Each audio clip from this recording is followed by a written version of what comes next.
So dati nasa bahay lang po si Rockstar. So dun lang ako tumatawag ng clients, tapos puntahan ko lang sila kung nasaan ba sila. So ngayon, meron na tayong office sa Makati. If there's an opportunity, ilabas mo from province to the city.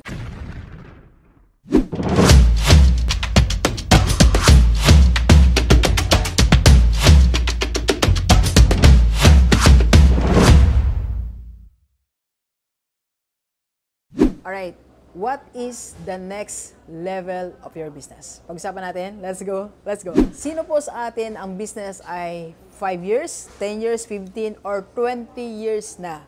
Baka it's high time for you to move your business to the next level. Alright, Doc, paano? Anong gagawin ko? There are seven ways to move your business to the next level. Alright, so first, franchising. Alam nyo, kaya nandito po ako ngayon sa Avenue Tower, dito sa Makati City. Kausap natin si Ma'am Melz kanina. Owner po siya ng Lias Salon. 17 years niya na pong niraranan salon niya. So, nag-coach ako sa kanya, 3 times na kami nag-coaching, and 17 years na po ang kanyang business. Then one day, last week, actually, tumawag siya sa akin, Doc, ready na ako. Ready na for franchise ang Lias Salon. Okay? Kaya congratulations, Ma'am Melz. And of course, bago tayo magtuloy, sa lahat ng gustong mag-franchise ng Lias Salon, yan. Attend lang kayo sa December 2. Dito po ang venue, yan. PM lang sa personal FB ni Doc. Let's go!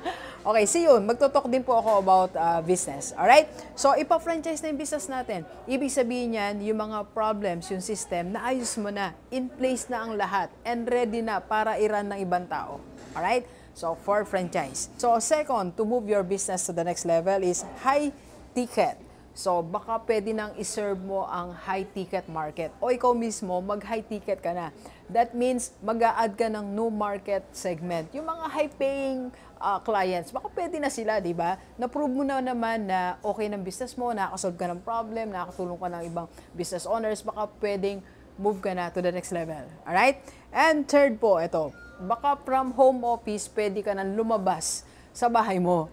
Panahon na para ilabas mo ang negosyo mo. Mag-rent ka na ng physical store, ng office. Nung pandemic, okay lang na sa bahay tayo. Pero ngayon, tapos na ang pandemic, lumabas na tayo. Moving your business to the next level. From home office, ipagmalaki mo naman na, oy, kaya na namin. Kaya ko na mag-rent ng office space. Kaya ko na magkaroon ng empleyado. Alright? And fourth po, move to Makati. Yes, kagaya na nangyari sa IMG. So, dati nasa bahay lang po si Rockstar. So, dun lang ako tumatawag ng clients, tapos puntahan ko lang sila kung nasaan ba sila. So, ngayon, meron na tayong office sa Makati. If there's an opportunity, ilabas mo from province to the city. Alright? And number 5, baka it's high time for you to automate your business. From the leads, yung ating mga inquiries, sales natin, i-automate na natin. Pati yung operations natin. Next level na, di ba? Automated na ang yung business. Alright?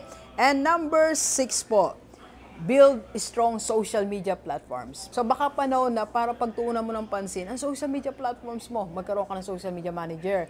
I-ano mo na rin, explore mo na ang TikTok, explore mo na ang IG, and magkaroon ka na rin ng website. Alright? So social media platform. And last, number 7, moving your business to the next level. Baka tinan mo, panahon na rin na magkaroon ka ng brand ambassador.